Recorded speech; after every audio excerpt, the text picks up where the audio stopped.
आणि आता महत्त्वाची बातमी पाहूया। शेतकरी संघटनेचे जिल्हाध्यक्ष कपिल पडगाण हे आक्रमक झाल्याचं पाहायला मिळते आहे। मुख्यमंत्री देवेंद्र फडणवीस, तुमच्या अजित पवाराला सांगा आमच्या पोलीस बांधवांचा अपमान कराल तर लक्षात ठेवा, तुमच्या गाड्या फोडल्याशिवाय राहणार नाही, असा इशाराही कपिल पडगाण यांनी सरकारला दिला आहे। सीमेवर आमचे सैनिक देशाचे रक्षण करते आणि आमचा पोलीस बांधव महाराष्ट्राच्या जनतेचे रक्षण सेवा करते, अशामध्ये तुमचे उपमुख्यमंत्री अजित पवार यांनी आमच्या पोलीस बांधवांचा अपमान केलाय, त्यांना खुर्च्या उचलायला लावले, हे असं आम्ही खपवून घेणार नाही, असं सुद्धा क्रांतिकारी शेतकरी संघटनेचे अमरावती जिल्हाध्यक्ष कपिल पडगाण यांनी थेट मुख्यमंत्री उपमुख्यमंत्री यांना इशारा दिलाय। महाराष्ट्र राज्याचे उपमुख्यमंत्री अर्थमंत्री अजित पवार याचा अजित पवार माजलेल्या गोष्टी करत आहे।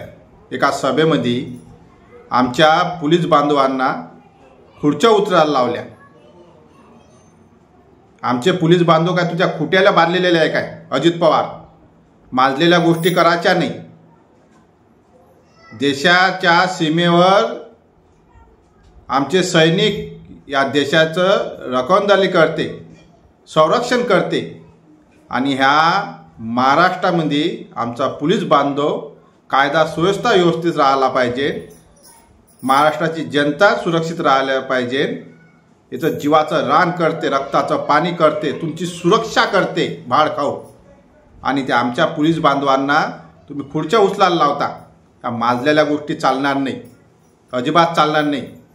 मी याचा जाहीरपणे निषेध करतो आणि अशा माजलेल्या अजित पवारला सांगतो की हे पोलीस आहे म्हणून तू सुरक्षित आहे, लक्षात ठेव।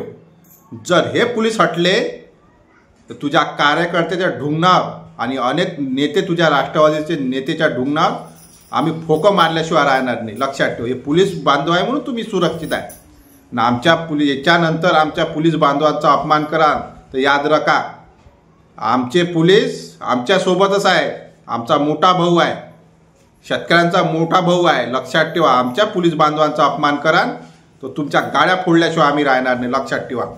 अमरावती जिल्ह्यामध्ये याच्यानंतर तुम्ही दिसले तर क्रांतिकारी शेतकरी संघटना या पोलीस बांधवाचा एक मित्र म्हणून, भाऊ म्हणून तुमची गाडी फोडल्याशिवाय राहणार आहे, लक्षात ठेवा। अजित पवार माजलेल्या गोष्टी करायच्या नाही, आमच्या पोलीस बांधवाचा अपमान करायचा नाही।